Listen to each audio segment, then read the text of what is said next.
हिरन जंगल जंगल भटक गया है, उसे सुगंधी आ रही है। कहाँ से इतनी अच्छी सुगंध आ रही है, वो वहाँ पहुँचना चाहता है।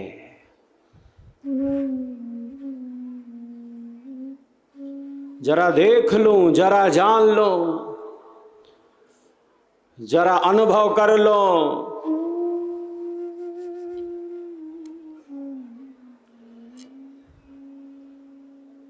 कहाँ से इतनी अच्छी गंध आ रही है, ये सुगंध आ रही है। इस वृक्ष से आ रही है क्या? इस लता से आ रही है क्या?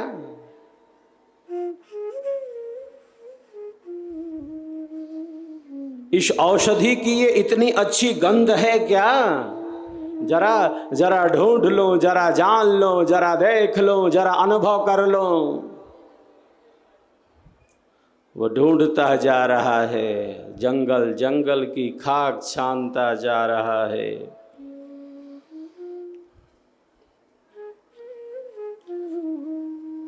पर्वत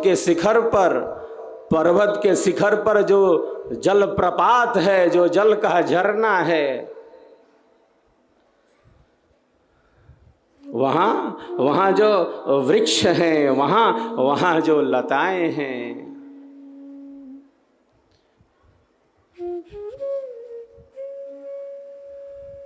झरने के समीप जो वृक्ष हैं, जो लताएं हैं, जो औषधियां हैं, कहीं वहाँ से तो इतनी अच्छी गंध नहीं आ रही। जरा ढूंढ लो, जरा जान लो, जरा अनुभव कर लो, ये सुगंध कहाँ से आ रही है। वो ढूंढता जा रहा है, वो भटकता जा रहा है। साहेब की वाणी क्या कहती है? कस्तूरी कुंडल बसे,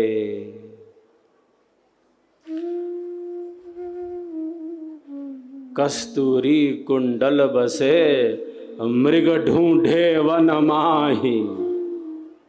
कस्तूरी कुंडल बसे, मृग ढूंढे वन माही। ऐसे घट घट राम है, ऐसे घट घट नाम है, दुनिया जानत नाही, दुनिया जानत नाही।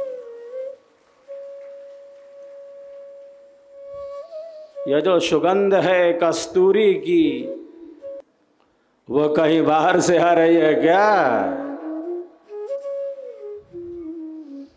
वो सुगंध कहीं बाहर नहीं, जिसे ढूंढ रहा है, भटक रहा है, इधर उधर भटकता जा रहा है।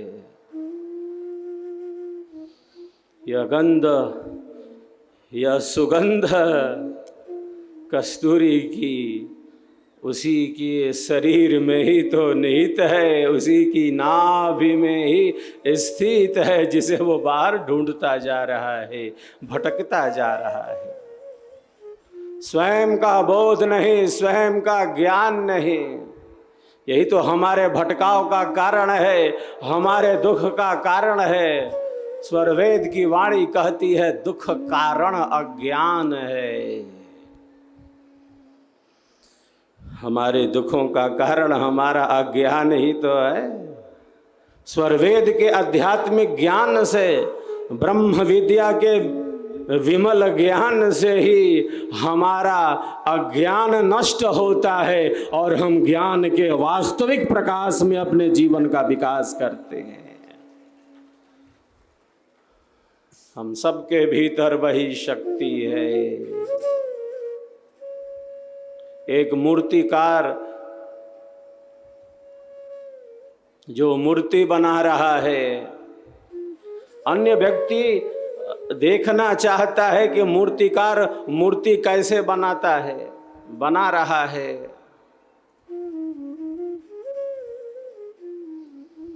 वो पहुंच जाता है,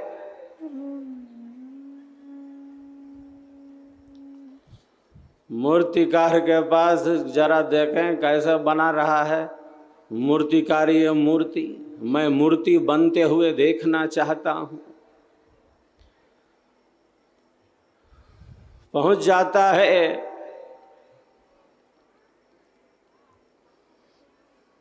मूर्तिकार के पास देखता है, मूर्तिकार मूर्ति तो बना नहीं रहा, ये तो बस हथौड़े के प्रहार से पत्थर तोड़े जा रहा है।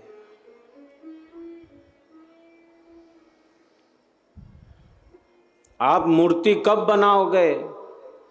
आप मूर्ति कब बनाओगे? मैं तो मूर्ति बनते हुए देखना चाहता हूं, आप तो बस पत्थर तोड़े जा रहे हो। मैं मूर्ति बनते हुए देखना चाहता हूं। मूर्तिकार कहता है, यहाँ मूर्ति कहीं बाहर से नहीं आने वाली कि आप देख लोगे, दर्शन कर लोगे। यहाँ मूर्ति कहीं बाहर से नहीं आने वाली। जो मूर्ति बनने में बाधक पत्थर हैं, जो मूर्ति बनने में विरोधी हैं, जो अनावश्यक पत्थर हैं, जो निरर्थक पत्थर हैं, बस मैं उन्हीं पत्थरों को हटाता जा रहा हूँ, काटता जा रहा हूँ, छांटता जा रहा हूँ। उन पत्थरों के हटते ही मूर्ति इसी में से प्रकट हो जाएगी। मूर्ति इसी में से, वो बाहर से थोड़ी आने वाली। मूर्ति इसी में से प्रकट हो जाएगी। जो अनावश्यक पत्थर हैं, जो मूर्ति बनने में बाधक हैं, उन्हीं पत्थरों को मैं हटाता, काटता, छांटता जा रहा हूँ। हमारे जो हीन विचार हैं, हमारे जो निरर्थक विचार हैं, हमारे जो अयोगी विचार हैं, उन विचारों के दूर होते ही, मन के शुद्ध होते ही प्रभु परमात्मा की जो दिव्य मूर्ति आत्मा के अंदर निहित है, उसका प्रत्यक्ष दर्शन होता है। कोई व्यक्ति अयोग्य नहीं है, सबके भीतर वही शक्ति सूक्ष्म रूप से स्थित है। हमारे मन में तरंगे हैं। वैज्ञानिक बतलाते हैं, साइकेट्रिस्ट मनोचिकित्सक कहते हैं, एक दिन में 60,000 विचार करता है एक मनुष्य। वस्तुतः यह विचार कम और ज्यादा भी हो सकते हैं। जिसका रजस बढ़ा है, रजोगुण बढ़ा है, उसके विचार अत्यधिक हो सकते हैं, क्योंकि विचारों का प्रवाह बहुत तीव्र है। जैसे मानो समुद्र में तरंगे हैं।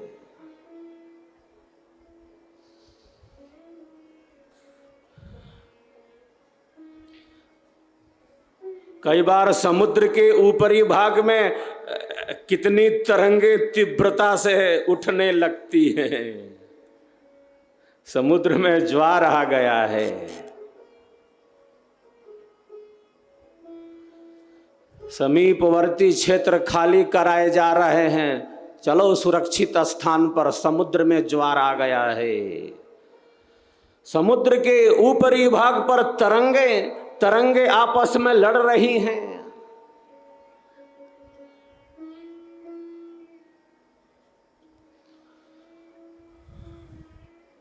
तरंगों के लड़ने से अशांति है, तरंगों के लड़ने से अस्थिरता है, तरंगों के लड़ने से संघर्ष है। समुद्र के ऊपरी भाग में इतनी हलचल है।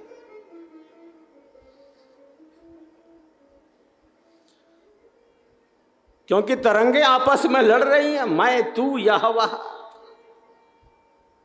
मैं बड़ी तो मैं बड़ी, ये युद्ध चल रहा है। और तरंगों के लड़ने से अशांति है, अस्थिरता है, चंचलता है, चपलता है, संघर्ष है।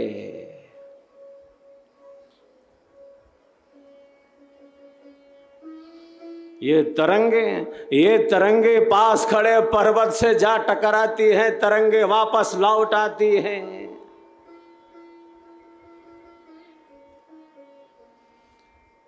समुद्र के ऊपरी भाग में इतना कोलाहल है, इतनी अशांति है, इतनी अस्थिरता है, इतनी चंचलता है, इतनी चपलता है। इसी समुद्र के गर्भ में, जिसके ऊपरी भाग में इतनी तरंगे लड़ रही हों, उसी समुद्र के गर्भ में इतना कोलाहल है क्या? इतनी अशांति है क्या? इतनी अस्थिरता है क्या? इतना संघर्ष है क्या? इतना उद्वेग है क्या? जिसके ऊपरी भाग में इतनी हलचल है। समुद्र के गर्भ में, समुद्र के आंतरिक भाग में, समुद्र के अंतस्थल में, समुद्र के अंतराय में तो शांति का ही समुद्र है, शांति का ही समुद्र है। वहां कोई तरंग लड़ रही है क्या? वहां कोई तरंग लड़ नहीं रही। वहां सहजता है, वहाँ सरसता है, वहाँ सरलता है, वहाँ स्वाभाविकता है, वहाँ गंभीरता है, वहाँ नीरवता है, वहाँ स्तब्धता है। वो समुद्र का गर्भ है, वो समुद्र का अंतराय है। तो हमारे मन की भी दो भूमिकाएं हैं। हमारे मन की भी ऐसी ही भूमिका है। एक शुद्ध मन है, एक अशुद्ध मन है। शांति का समुद्र हमारे भीतर है। इसका अनुभव तभी हम कर सकते हैं जब हमारा मन शांत हो, स्थिर हो, जब हमारा मन आत्मा के अनुकूल बने। एक ही है वह मन एव मनुष्याणाम।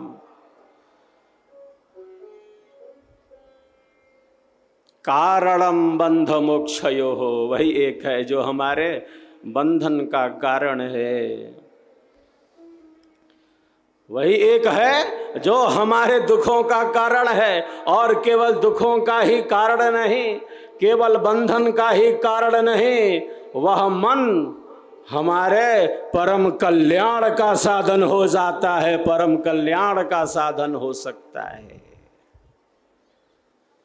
जितना हम अपने मन को शांत और स्थिर बनाएंगे, उतना ही हमारा जीवन आनंद और शांति के पथ पर गतिमान होगा।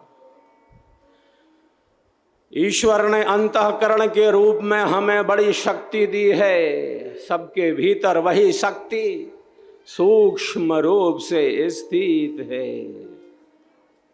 तो जो देखता है अपने मन में उठ रहे विचारों को, जो इन तरंगों को देखता है, जो अपने विचारों को देखता है, वही अशुभ अनियंत्रित विचारों से अपने को मुक्त कर लेता है। ऐसा विवेकी होता है, ब्रह्म विद्या का पथिक होता है। वो विचारों के प्रवाह के साथ बहा नहीं जा सकता। विचारों के उतार चढ़ाव पर वह नियंत्रण प्राप्त करने लगता है। एक जिज्ञासु ने जिज्ञासा प्रकट की एक स्थान पर कि ये विचार कहाँ से आ गए। इस वर्तमान जीवन में तो मेरे ऐसे कोई विचार न थे। इतनी हलचल हो गई है, मन में उठ रही तरंगों को देखकर, इस उपद्रव को देखकर साधक जैसे बिल्कुल व्यथित हो गया हो। जो देखता है, जो देखता है अपने मन को, विचारों को, जो आत्म कल्याण का इच्छुक है, वह तो अध्ययन करता ही है। ये विचार कहाँ से आ गए? इस वर्तमान जन्म और जीवन में तो इस प्रकार के विचार न थे। विचारों की इस उठापटक से जो साधक है वो व्यथित है।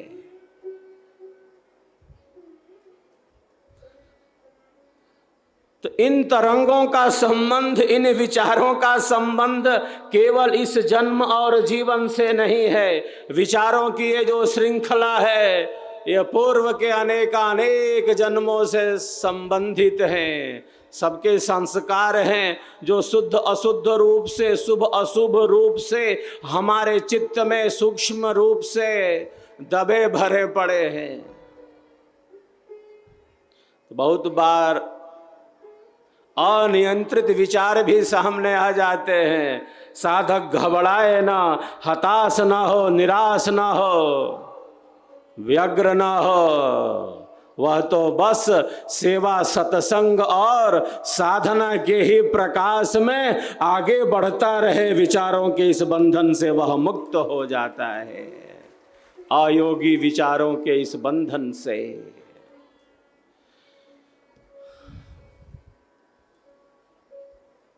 इसके पहले जब आपका शरीर छूटा था तब आपके अंतःकरण की क्या स्थिति थी, मन की क्या स्थिति थी?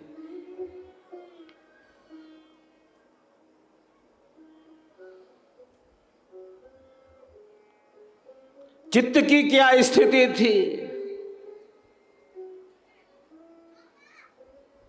कर्मों के संस्कार हमारे चित्त में दबे भरे पड़े हैं, अनंत अनंत जन्म और जीवनों के। चित्त एक चित्रपट है, तो कैमरा है, वो कैच कर रहा है अनंत अनंत जन्मों के जो संस्कार हैं, सुख के, दुख के, भोग के, वासनाओं के, जन्म के, मरण के।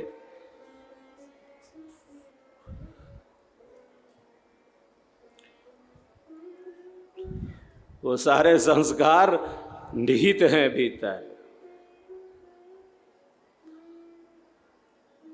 तो कभी उभर कर आ जाएं तो अधीर ना हो, साधक घबराए ना। विचार आएंगे तो चले जाएंगे। अंधेरा कहाँ है? अंधेरे का वस्तुतः कोई अस्तित्व नहीं। अंधेरे का अर्थ है प्रकाश का अभाव। जितना हम प्रकाश के साथ आगे बढ़ेंगे हमारा अंधेरा उतना ही दूर भागता जाएगा, उतना ही नष्ट होता जाएगा। प्रकाश के साथ ही रहना प्रिय है, सत्संग के साथ रहना ही सर्वोत्तम है। सेवा, सत्संग और साधना की ही त्रिवेणी में गोते लगाते रहना ही अत्यंत उपयोगी है। कोई हताशा, कोई निराशा, कोई कुंठा, कोई अवसाद हमारे जीवन को घेर न ले। हताश ना हो, निराश ना हो। कोई हताशा, कोई निराशा, कोई कुंठा, कोई अवसाद हमारे जीवन को घेर न ले। हम सबका जीवन आनंददायी बने, क्योंकि हम सबके जीवन का आधार, सर्वाधार जो परमात्मा है वो परम आनंद स्वरूप है, वो परम शांति स्वरूप है। इसीलिए हमारा जीवन भी आनंददायी बनना चाहिए। संसार में तो परिवर्तन है, कोई वस्तु यहाँ स्थिर रहने वाली नहीं है। संसार के विषय वस्तुतः दुख रूप हैं। जो विवेकी है वो देखता है, वो जानता है, वो अनुभव करता है ये शरीर क्या है, ये संसार क्या है, ये भोग क्या है, ये पदार्थ क्या है, ये संबंध क्या है। आत्म कल्याण के मार्ग से वह दूर नहीं जा सकता। सुख दुख की उहापोह में जीवन व्यतीत नहीं हो सकता। जिंदगी जीने में ही जिंदगी बीत नहीं सकती।